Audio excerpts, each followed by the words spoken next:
Malam itu, Ayu masih bergelut dengan pekerjaannya. Ia berusaha melakukan hal yang terbaik untuk pekerjaannya yang kurang lebih 4 tahun ini sudah ia jalani. Memang, beberapa bulan terakhir tempat ia bekerja mengalami penurunan dan kemungkinan besar akan bangkrut. Maka dari itu, banyak sekali karyawan-karyawannya yang diberhentikan dengan uang pesangon yang tidak mencukupi.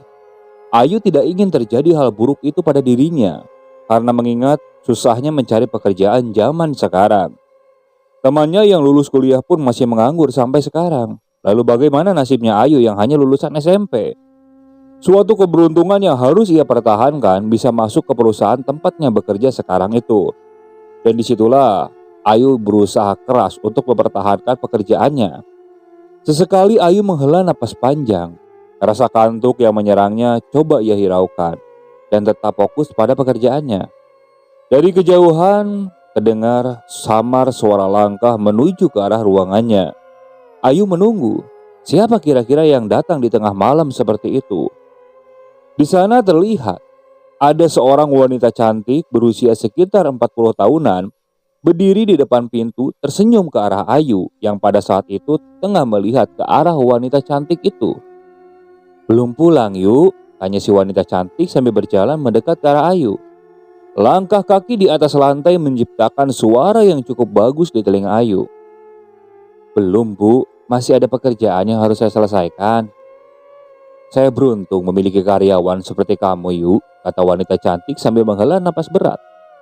"Tapi sayang, sebentar lagi tempat akan pindah tangan dan fungsi yuk. Malam ini adalah malam terakhir kamu dan saya di sini," lanjut si wanita cantik. Raut wajah nampak sangat sedih dan murung. Ayu dapat merasakan perasaan si wanita cantik itu. Bagaimana tidak? Usaha yang ia rintis dari awal malah hancur dikarenakan satu atau dua orang yang iri padanya, lalu menghalalkan segala cara untuk meruntuhkan usaha si wanita itu. "Iya bu, saya mengerti. Semoga ibu bisa melewati semua ini dengan sabar. Saya yakin suatu saat ibu pasti bisa membangun kembali semuanya," ucap Ayu tak terasa. Air matanya mulai menetes. "Terima kasih ya Yu. Saya doakan kamu cepat dapat pekerjaan lagi," isak wanita itu yang seraya memeluk tubuh Ayu. Lalu setelah puas menangis, si wanita cantik itu mengeluarkan sebuah amplop putih dan menyerahkannya pada Ayu. Ayu menolak. Namun si wanita itu terus memaksanya. "Hanya ini yang bisa saya berikan untuk karyawan terbaik sepertimu. Jumlahnya memang tidak berapa banyak dibandingkan pengabdianmu selama ini di sini.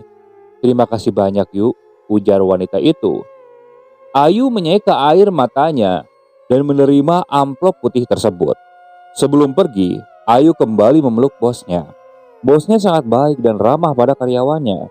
Ayu berjalan keluar, di tangannya ada beberapa barang dan sebuah tas berselempang di bahunya. Saat ia menuruni anak tangga, tiba-tiba terasa hembusan angin menyapu tengkuknya. Ayu seketika menghentikan langkahnya. Perasaan aneh mulai terasa. Saat dia sampai di bawah dan ingin membuka pintu keluar, entah dari mana sesuatu jatuh di depannya dari atas. Ayu melotot. Dadanya terasa nyeri dan sesak. Napasnya berat saat melihat sesuatu yang terjatuh dari atas sana. Sebuah tubuh tertelungkup dengan kaki yang patah dan kepala penuh darah. Itu adalah si wanita cantik yang merupakan bosnya Ayu. Seketika setelah sadar dengan apa yang dilihatnya, Ayu berteriak histeris. Hingga satpam yang berada di pos jaga depan langsung berdatangan. Mereka tidak menyangka akan apa yang mereka lihat. Seorang bos yang begitu baik dan peduli pada karyawannya malah berbuat nekat dan melakukan bunuh diri. Seorang satpam itu dengan cepat memeriksa denyut nadi si wanita cantik itu. Dan untuk beberapa saat kemudian, "Cepat, panggil ambulan!" teriaknya. Dengan tangan gemetar, Ayu mencoba mengambil handphonenya. Namun mungkin karena masih terlalu gugup, Ayu malah tak bisa menemukan handphonenya. Untungnya, satpam yang lain langsung bertindak cepat untuk menelepon ambulan. Sekitar beberapa saat kemudian, sirine ambulan terdengar mendekat, memecah keheningan malam itu. Petugas mobil ambulan tersebut langsung bergerak cepat memindahkan tubuh si wanita cantik ke dalam ambulan. Ayu yang juga berada di sana, ia tak berhenti-hentinya menangis dan berdoa. Sesampainya di rumah sakit dan baru saja keluar dari ambulan, Ayu tiba-tiba terjatuh dan tak sadarkan diri. Saat ia sudah siuman, ternyata dirinya sudah berada di ruangan rumah sakit. Saat ia keluar dari ruangan tersebut, ternyata di luar sudah banyak keluarga dari si wanita cantik yang sedang menunggu. Dan beberapa terlihat menangis. Tak berapa lama kemudian, dokter mengabarkan bahwa si wanita itu sudah meninggal dunia beberapa saat yang lalu karena luka di bagian kepalanya yang begitu parah sehingga mengakibatkan tulang tengkoraknya rusak. Ayu terduduk lemas. Terlebih pihak keluarga yang mendengar kabar tersebut. Tak ada yang pernah tahu kenapa kematian bisa datang kapanpun dan dimanapun tanpa permisi, mengambil jiwa-jiwa yang sudah mencapai puncak batas kehidupannya. Itulah yang disebut takdir kematian. Hingga 7 bulan pun telah berlalu. Ayu sudah beberapa kali melamar pekerjaan di beberapa tempat yang berbeda. Namun tak satu pun ia diterima. Ia benar-benar putus asa. Bahkan sekarang, makan pun ia harus tergantung untuk membebani kakeknya yang sudah sangat tua. Hingga suatu hari, saat ia membaca sebuah lowongan pekerjaan di halaman beranda Facebook di grupnya, tertulis sebuah lowongan pekerjaan. Dibutuhkan seorang wanita maksimal berusia 30 tahun untuk mengasuh seorang lansia. Di sana juga ditulis tanpa persyaratan apapun, yang berarti tidak membutuhkan ijazah dan lain-lainnya. Tanpa pikir panjang, Ayu langsung menyalin nomor HP yang merupakan pemilik lowongan pekerjaan tersebut. Lalu dia mengirimkan sebuah SMS dengan kata-kata sopan dan berharap bisa diterima bekerja sebagai pengasuh lansia di rumah pemilik lowongan pekerjaan itu. Tak menunggu beberapa lama, ada sebuah telepon masuk. "Halo, apa benar ini sama anak Ayu?" tanya seorang di seberang sana. "Iya bu, kebetulan saya belum mendapatkan pengasuh untuk bapak saya. Jadi kalau Nak Ayu berkenan, silakan datang ke alamat yang baru saya kirimkan. Nanti saya kirim ulang lewat SMS ya kalau kurang jelas," ujar suara itu. "Oh iya, makasih bu." Ayu tampak senang dan bahagia mendengar perkataan dari si wanita di seberang telepon. Setelah berterima kasih berkali-kali, Ayu langsung bersiap untuk pergi ke alamat yang dikirimkan si wanita itu. Sekitar 1 jam perjalanan, Ayu tiba di sebuah rumah yang memiliki pagar tinggi dan dipenuhi dengan tumbuhan merambat. Setelah menunggu beberapa saat, ada seorang wanita parubaya yang membukakan pintu. Saat kakinya melangkah masuk, Ayu melihat halaman rumah yang begitu luas namun tak terawat. Terbukti banyak tanaman dan bekas-bekas pot bunga yang di mana-mana, namun semuanya tanamannya tampak mati, tak terurus sama sekali. Rumah besar bercat putih tersebut sekilas nampak menyeramkan, dengan beberapa dinding yang sudah mengelupas warna catnya. "Selamat datang Ayu," ucap seorang wanita berusia sekitar umur 35 tahunan, yang berdiri di depan pintu dengan wajah yang tersenyum ramah. Setelah mengobrol sebentar, Ayu langsung dipersilakan masuk dan melihat keadaan si kakek yang akan diasuhnya. Di dalam sebuah kamar, nampak seorang lelaki tua renta bertubuh kurus yang hanya tinggal tulang dibalut dengan kulit. Dia sedang duduk di atas kursi roda menghadap keluar ke arah jendela. Bu Risma selaku anak dari lelaki tua tersebut memperkenalkan Ayu pada ayahnya. Namun si lelaki tua itu nampak tak mau disentuh oleh Bu Risma.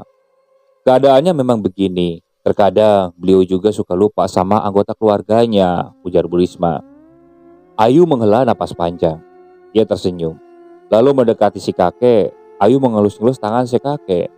Nampaknya dengan tatapan tajam si kakek, ia tak berapa lama langsung mencengkram tangan Ayu sambil berulang kali berkata, "Pulang, pulang, pulang." Tentu saja Ayu merasa kesakitan dan coba menenangkan si kakek. Sementara Bu Risma mencoba melepaskan cengkraman tangan ayahnya pada tangan Ayu. Setelah beberapa saat, akhirnya si kakek mau melepaskan tangan Ayu. "Dia itu bermaksud baik, mau mengurus kakek. Kami tidak selalu ada di rumah. Ada saatnya kami sibuk bekerja di luar," ujar Bu Risma setengah membentak. Si kakek nampak diam. Napasnya terdengar berat. Walaupun sebenarnya Ayu takut pada si kakek, tapi walau bagaimanapun dia butuh pekerjaan ini. Setelah beberapa saat, ia dan Bu Risma keluar. "Bagaimana Yu? Apa kamu mau bekerja tetap merawat ayah saya? Dia memang agak kasar, maklumlah sudah tua," kata Bu Risma. seraya memegang pundaknya Ayu. Ayu tersenyum. "Saya mau, Bu. Saya mau berusaha sebaik mungkin merawat beliau," jawab Ayu. Bu Risma nampak tersenyum, lalu mengeluarkan beberapa lembar uang 100 ribuan dari dompetnya. "Kalau begitu, ambillah. Dan besok, kamu kembali ke sini. Uang ini kamu belikan perlengkapan. Soalnya kalau kamu sudah berada di sini, kamu tidak boleh keluar lagi sebelum sampai waktunya cuti," ujar Bu Risma sambil tersenyum. Ayu menerima uang itu dengan tangan gemetar. Sudah lama ia tidak pernah memegang uang lagi. Di jalan, tak henti-hentinya Ayu memuji kebaikan bos barunya itu, yang sangat begitu percaya kepadanya, menyerahkan uang segitu banyaknya, padahal bisa saja Ayu tak kembali ke sana. Jika dipikir-pikir, Ayu tidak mempunyai rasa curiga sedikit pun kepada bosnya. Singkat cerita, esok harinya Ayu kembali ke rumah Bu Risma dengan membawa satu tas besar berisi pakaian. Saat sampai di sana, ada seorang ibu-ibu yang membuka pagar, masih dengan wajah yang sangat dingin seperti kemarin. Sesampainya di dalam rumah, Ayu langsung disambut oleh Bu Risma. Dengan ramah dan hangat, Bu Risma menunjukkan kamar tempat Ayu akan beristirahat selama ia bekerja di sana. Hari itu juga, ia langsung bekerja mengurus si kakek. Mulai dari memandikan, memakaikan baju, celana, atau bahkan membersihkan kotoran si kakek. Tak terasa, seminggu telah berlalu. Ayu mulai bisa akrab dengan si kakek. Meski kadang-kadang beliau masih suka kasar terhadap Ayu.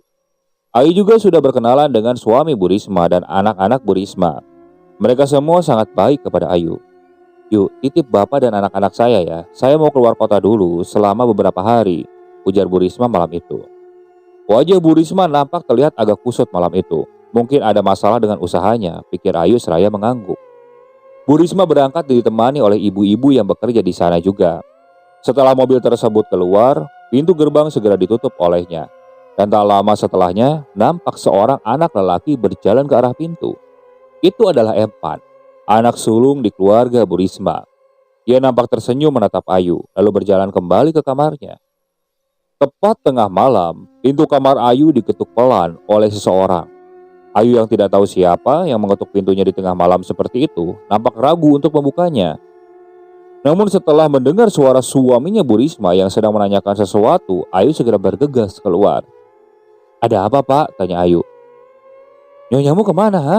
Suami pulang tidak disediakan makanan," ujar lelaki tersebut dengan wajah nampak kesal. "Maaf, Pak, ibu sudah pergi sejak tadi sama ibu yang satunya lagi yang kerja di sini," jawab Ayu. "Ya udah, tolong buatkan aku teh manis, taruh di meja dapur. Aku mau ganti pakaian dulu," ujar Pak Bambang. Tanpa berani membantah, Ayu langsung berjalan ke arah dapur. Di sana ia mengisi air ke dalam cereh lalu memasukkannya sebatang kayu manis lalu menyeduhnya. Karena memang permintaan dari suaminya Bu Risma itu, dia biasanya kalau bikin teh itu ya teh kayu manis. Sambil menunggu air panas, dia menyiapkan gula dan teh di dalam gelas. Namun tiba-tiba Pak Bambang sudah berada tepat di belakangnya dan langsung melingkarkan tangannya ke belakang pinggang Ayu. Ayu sangat kaget dan langsung meronta melepaskan diri. Namun pelukan Pak Bambang sangat kuat. Tenaga kecil Ayu tak bisa melepaskannya. Ayu coba berteriak, namun mulutnya seketika ditutup oleh Pak Bambang. Pak Bambang yang sudah seperti kesetanan itu langsung berudah paksa Ayu.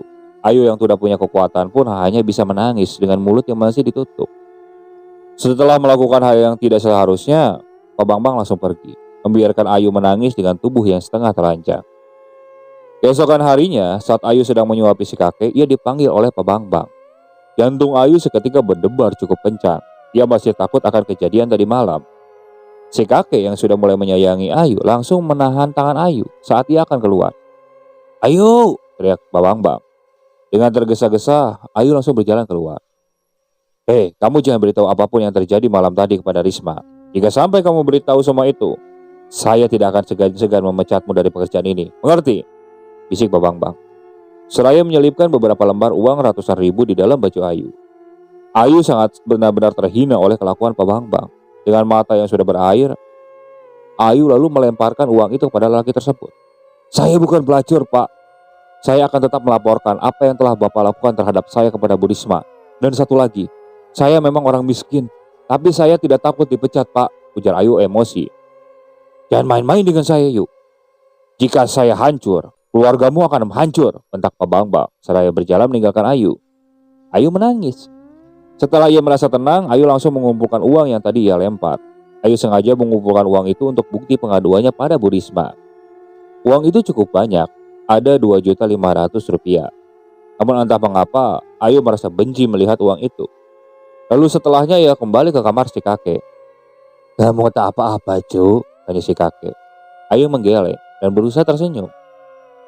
"Matamu seperti habis menangis," kata si kakek seraya mengusap air matanya si Ayu. "Kamu dimarahi Bang Bang."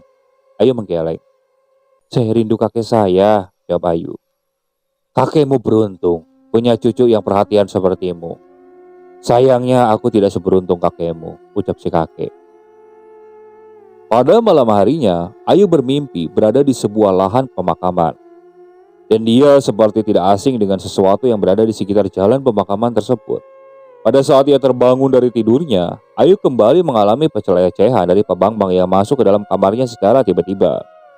Kali itu Ayu diancam dengan sebuah foto si kakeknya. "Kamu tahu siapa dia, Ayu? Kalau kamu sampai berani melawan atau melaporkan ini, aku akan menyakiti orang yang ada di fotomu," ujar Pak Bambang dengan senyum liciknya. Singkat cerita, beberapa hari kemudian, Ayu membawa si kakek keluar dari rumahnya, membawa berjalan-jalan mengelilingi rumah besar tersebut. Saat berada pada satu titik, Ayu tanpa sengaja melihat dan pandangannya itu terarah pada jendela yang ada di kamar atas. Nampak ada seseorang memakai gaun berwarna hijau, rambutnya pirang, tengah berdiri menatap Ayu dengan tatapan yang cukup tajam. Namun anehnya, perempuan yang ia lihat tadi tiba-tiba menghilang ketika Ayu mengalihkan pandangannya sesaat. Saat Ayu kembali melihat ke arah perempuan tadi, ternyata di sana sudah tidak ada siapa-siapa. Secepat itukah dia pergi? Pikir Ayu tanpa sadar. "Siapa, Cuk?" tanya si kakek. Ayu gelagapan sendiri mendengar pertanyaan dari si kakek. Ia enggan untuk memberitahukan apa yang sudah ia lihat pada si kakek. Itu tikus, kek," jawab Ayu yang sedikit gelagapan. Si kakek nampak diam. Tiba-tiba dia menarik tangan Ayu dan meminta Ayu untuk mendekatkan telinganya pada si kakek. "Kamu sudah melihatnya?" tanya si kakek berbisik. "Wanita berambut pirang itu," lanjut si kakek. Tiba-tiba Ayu langsung kaget. Dari mana si kakek tahu? "Emang itu siapa?" tanya Ayu berbisik. Saat si kakek akan menjawab, tiba-tiba dari atas melayang sebuah pot bunga kosong mengenai tubuh Ayu. Ayu tampak meringis kesakitan. Namun saat ia melihat ke atas, tak tampak siapapun di sana. Dengan cepat si kakek langsung menunduk dan melepaskan tangan Ayu. Hingga malam pun tiba.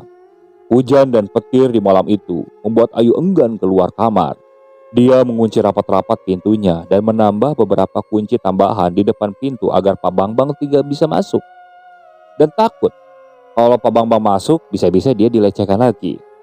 Ayu menutup rapat tubuh mungilnya dengan selimut. Namun karena selimut itu sangat tipis, rasa dingin pun mulai menyerang tubuh Ayu.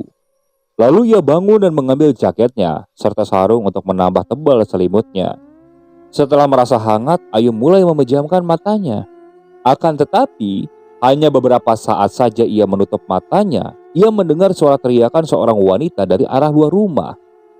Awalnya Ayu tidak terlalu menanggapi suara tersebut. Namun semakin lama, suara itu semakin terdengar mendekat dan berpindah-pindah. Ayu bangun dan duduk di pinggir kasurnya. Ia mencoba menyaring suara itu, mendengarkan lebih seksama. Apakah benar suara itu suara manusia? Ya, itu memang suara manusia, pikir Ayu. Ayu segera beranjak ke arah jendela. Ia mengintip keluar. Di bawah derasnya hujan dan kilat yang menyambar-nyambar, Ayu melihat 3 orang yang menggunakan jas hujan sedang menyeret seorang wanita di luar. Jantung Ayu seketika berpacu dengan kencang. Siapa mereka? Apa yang sedang terjadi pada gadis itu? Pikir Ayu kalut. Tanpa pikir panjang, Ayu bergegas keluar dari kamarnya, berjalan mengendap-endap keluar pintu lewat dapur. Ia segera mengikuti orang-orang yang tadi ia lihat. Sesekali Ayu menyapu wajahnya yang sudah basah oleh air hujan. Rasa dingin mulai menusuk tulang, sudah tak ia hiraukan lagi. Ayu pun terus berjalan hingga tiba di sebuah lahan pemakaman yang cukup luas dengan batu nisan terbuat dari kayu. Di sana, Ayu kehilangan jejak orang-orang tadi.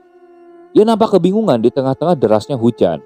Hingga tiba-tiba, sebuah benda keras mendarat di kepalanya. Seketika penglihatan Ayu langsung gelap. Saat ia terbangun, ia sudah berada di sebuah ruangan pengap dan berbau. Mulut serta kaki dan tangannya terikat di bangku tersebut. Sakitnya bekas pukulan tadi masih terasa di kepalanya.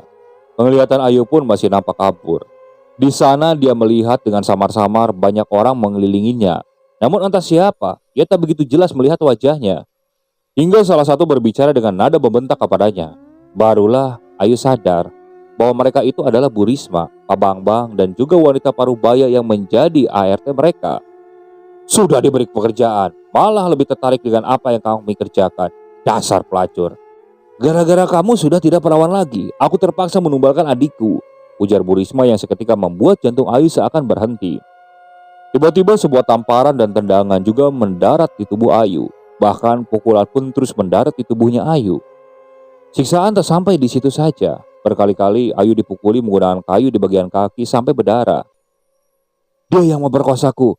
Dia yang tengah merenggut keperawananku, teriak Ayu. Siapa? Bentak Bu Risma seraya menjambak rambut Ayu. Hingga banyak rambutnya yang terpaksa tercabut. Suamimu, dia bajingan bangsat, teriak Ayu bergetar, menahan sakit di sekujur tubuhnya. Siksaan terhadap Ayu berhenti. Kini terlihat Bu Risma mengamuk dan menyerang suaminya. Sehingga perkelahian kedua pasutri tersebut tak dapat dilerai oleh ART-nya. Semuanya kembali menjadi gelap. Cuk, bangun. Bangun, ini kakek, ujar seseorang berusaha menyadarkan Ayu yang masih pingsan akibat siksaan tadi. Ayu membuka matanya pelan. Walaupun tidak begitu jelas wajahnya, namun Ayu tahu siapa yang berada di hadapannya itu. Kasihan kamu, Cuk. Kakek akan membebaskanmu. Ayo bangun, sadar, ucap si kakek. Kenapa kakek ada di sini? Bukannya kakek tak bisa jalan, ujar Ayu sambil meringis sakit.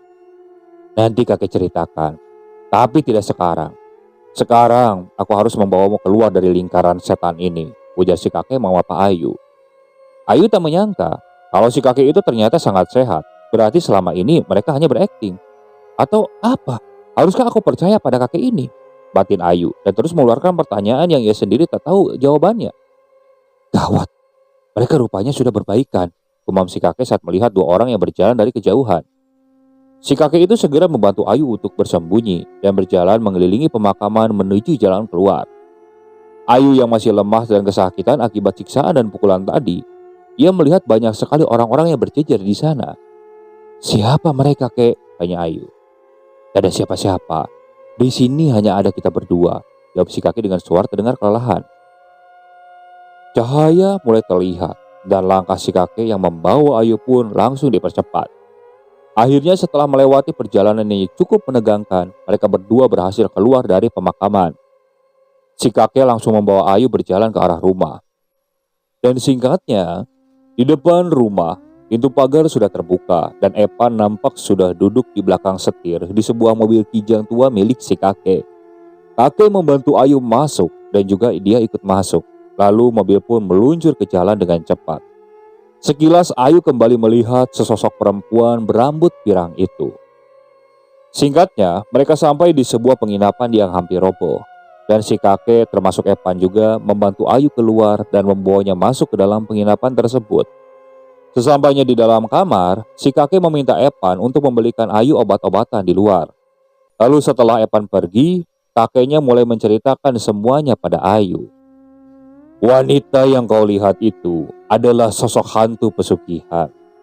Jika dia sudah sering menampakkan wujudnya, maka tak lama lagi penumbalan akan dilakukan. Jika tidak, maka kekayaan yang kami miliki akan musnah dalam sekejap, ujar si kakek memulai ceritanya. Aku yang mulai semua ini. Aku yang menciptakan kesesatan untuk anak-anakku. Mereka hanyalah korban dari keserakahanku. Aku harap kau mau memaafkan mereka, Cu. Yang harus disalahkan atas semua ini adalah aku. Aku sudah banyak menumbalkan para gadis.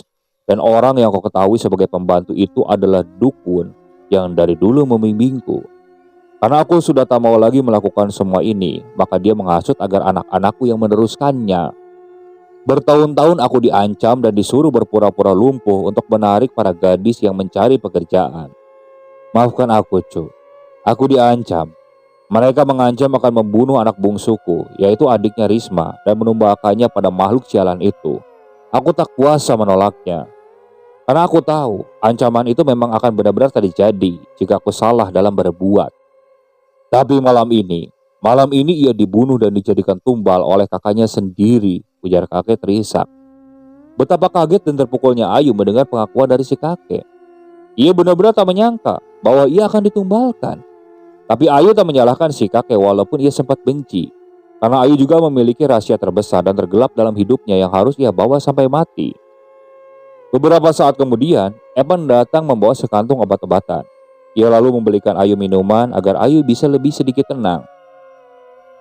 Cucuku ini sangat berbeda dari orangnya, Yu, ucap si kakek. Setelah luka-lukanya diobati, si kakek berpamitan untuk pergi. Sebaiknya kakek ikut kami saja, ujar Ayu saat kakek itu akan pergi. Tidak, Yu, aku yang memulainya, maka aku pula yang akan mengakhirinya. Jika malam ini merupakan pertemuan kita yang terakhir, maafkan kakek, Yu. Kakek telah menjebakmu.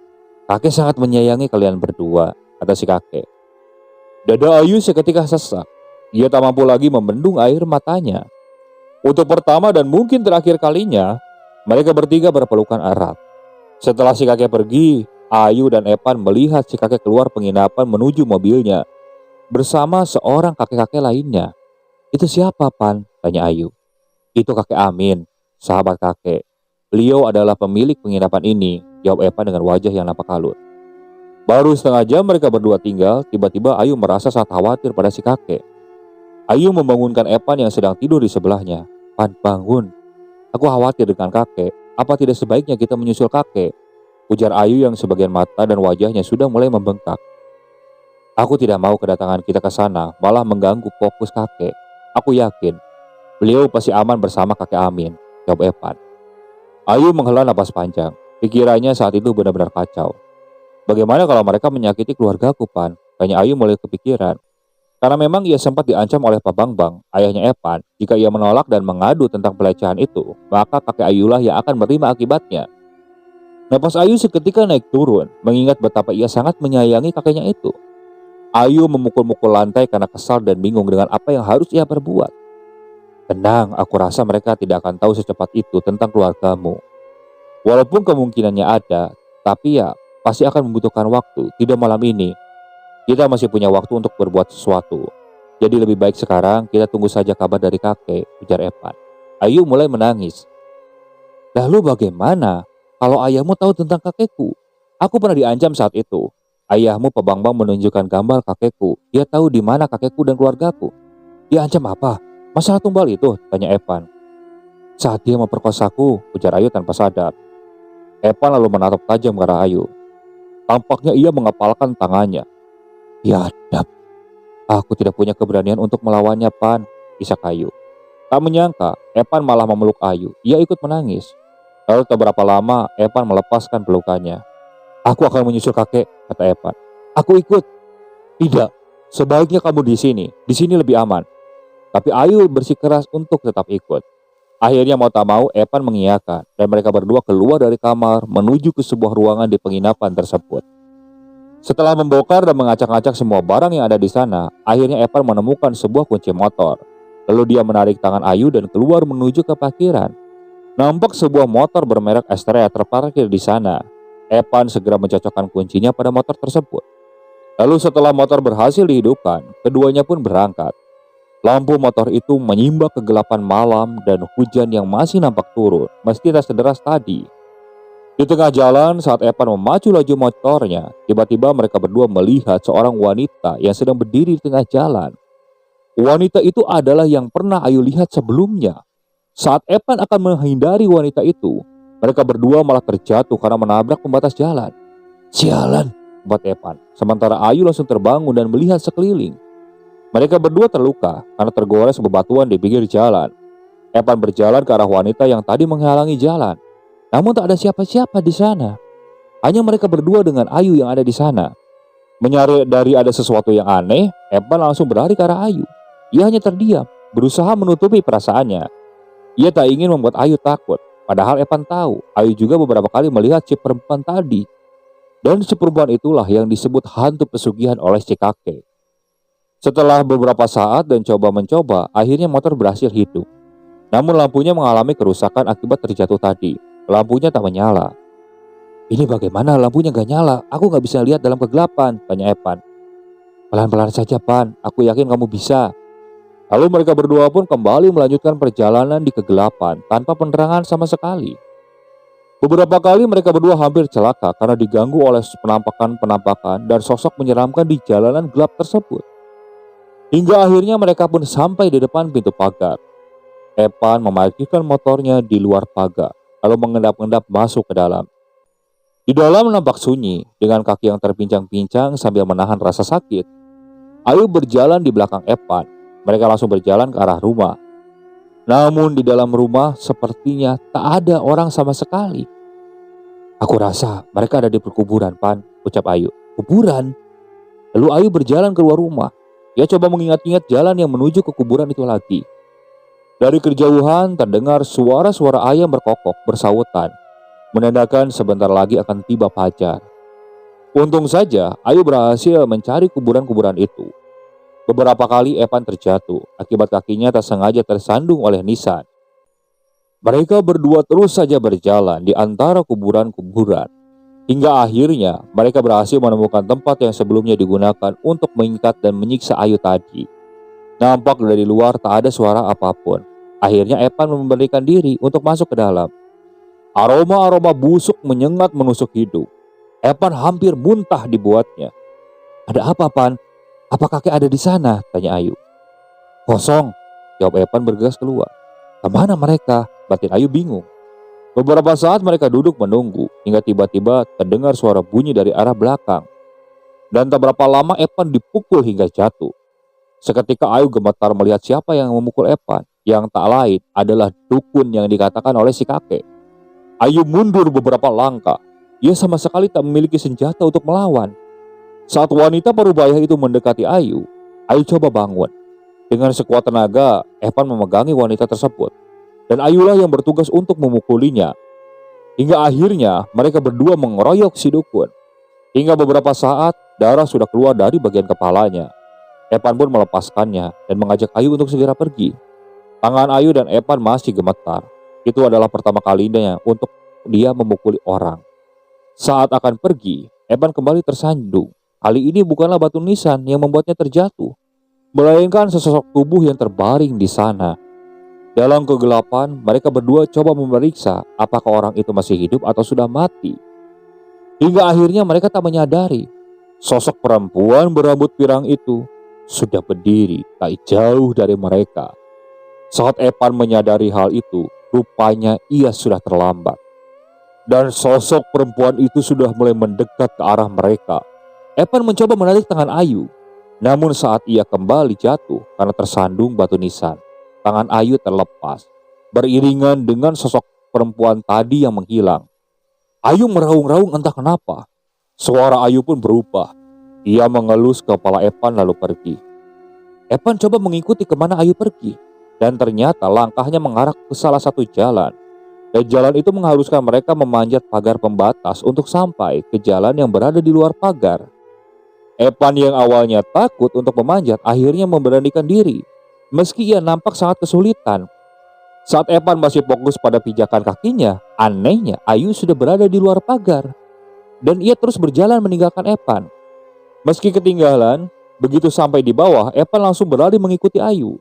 Matahari terasa lambat sesekali untuk terbit. Ternyata Ayu berjalan ke sebuah rumah di sana. Rumah itu berbentuk aneh dan hanya mempunyai penerangan berupa lampu pelita. Tanpa ragu, Ayu masuk ke dalam. Dan benar saja, di sana ada seorang perempuan yang terikat. Ayu melepaskan ikatannya dan menyuruh perempuan itu pergi. Sementara itu ia langsung berjalan ke atas loteng rumah itu. Ternyata di sana si kakek sudah terbunuh dan Pak Bambang yang masih memegangi kampak. Ayu berjalan masuk dan menyerang Pak Bambang.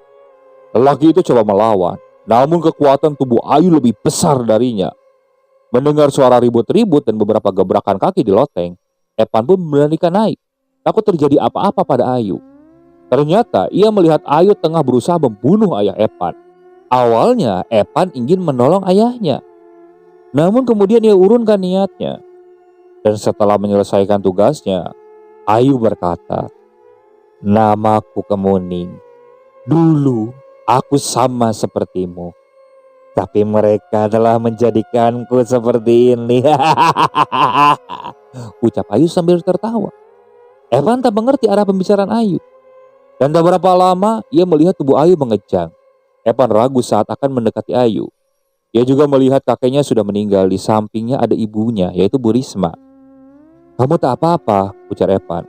Tiba-tiba Ayu tersentak, lalu memuntahkan sesuatu yang menggumpal keluar dari tenggorokannya. Ayu kembali tersadar. Ia langsung meracau tak karuan dan sangat shock setelah melihat si kakek sudah meninggal bersama anak dan menantunya. "Aku tak menyangka semuanya akan terjadi seperti ini." Dengan dibantu oleh Evan, mereka berdua turun dari loteng. Di luar rumah, nampak matahari pagi sudah muncul dan menyinari tempat itu dari balik pepohonan. Di sana juga ada perempuan yang sebelumnya terikat dan dibebaskan oleh Ayu tadi. Mereka bertiga saling bertukar senyum dan berjalan dengan tertatih-tatih keluar dari tempat aneh tersebut. Saat sampai di depan pagar pembatas, Evan melihat bahwa ternyata pagar itu memiliki pintu. Ia sama sekali tidak menyadarinya saat malam dan mengikuti Ayu. Evan tertawa kecil. Namun sesaat tawanya hilang karena Ayu dan perempuan yang tadi sama sekali tak tertawa, malah memandangi Evan dengan tatapan bingung. "Maaf, kenapa?" Pintu pagar terbuka dan bunyi derit yang tak biasa, dan nampak pemandangan yang tak kalah mengejutkan di depan mereka. Lahan yang cukup luas dipenuhi oleh kekuburan dengan batu nisan tanpa nama. Kuburan yang sepertinya dibuat dengan asal-asalan itu memenuhi tempat tersebut. "Sebanyak ini," gumam Ayu dan Evan. "Bahkan aku sama sekali belum tahu ada kuburan seaneh ini di sini," ujar Evan. "Pantas saja ayah dan ibuku selalu melarang ketika kami bermain di sekitaran gerbang sana." Beberapa saat setelah berjalan melewati kuburan-kuburan itu, ia melihat sosok yang sebelumnya tersandung kaki Evan. Ternyata itu adalah kakek Amin yang entah sudah berapa lama di sana. Untungnya lelaki itu masih hidup. Namun ia memiliki luka yang cukup parah di bagian telinga dan mata. Evan yang masih kuat lalu menolong si kakek itu untuk bangun dan membawanya keluar dari area pemakaman. Setelah itu, Evan kembali bersama beberapa temannya dari kakek Amin untuk mengambil jenazah ayah, ibu, dan juga kakeknya. Namun anehnya, ternyata rumah itu sudah terbakar dan batu nisannya juga sudah menghilang. Dugaan pertama adalah si dukun yang melakukan semua itu. Karena Evan dan Ayu tidak tahu apakah wanita tua yang mereka pukuli itu masih hidup atau sudah mati. Karena pada saat itu mereka berlari karena gugup dan takut. Sebagian orang percaya dan sebagian tidak. Karena seiring berjalannya waktu, lahan pemakaman itu sama sekali tidak menunjukkan gundukan tanah selayaknya kuburan pada umumnya. Sebagian lagi mengatakan kalau itu hanyalah tempat kebun biasa. Namun bekas reruntuhan rumah yang terbakar itu masih ada sampai sekarang. Karena memang katanya, tumbal-tumbal gadis itu datang dari berbagai daerah yang jauh, sehingga tak ada orang lain yang tahu dan curiga. Oke, sekian untuk cerita kali ini. Saya mohon maaf apabila masih banyak kekurangan dalam pembawaan ceritanya. Saya ucapkan terima kasih kepada narasumber yang sudah membagikan kisahnya. Tak lupa kepada para penonton yang benar-benar setia mengikuti cerita dari channel Keramat Horor ini. Semoga kalian selalu diberikan kesehatan, dilancarkan rezekinya, dan dijauhkan dari musibah. Terus ikuti cerita yang dibawakan oleh channel Keramat Horor ini. Assalamualaikum warahmatullahi wabarakatuh.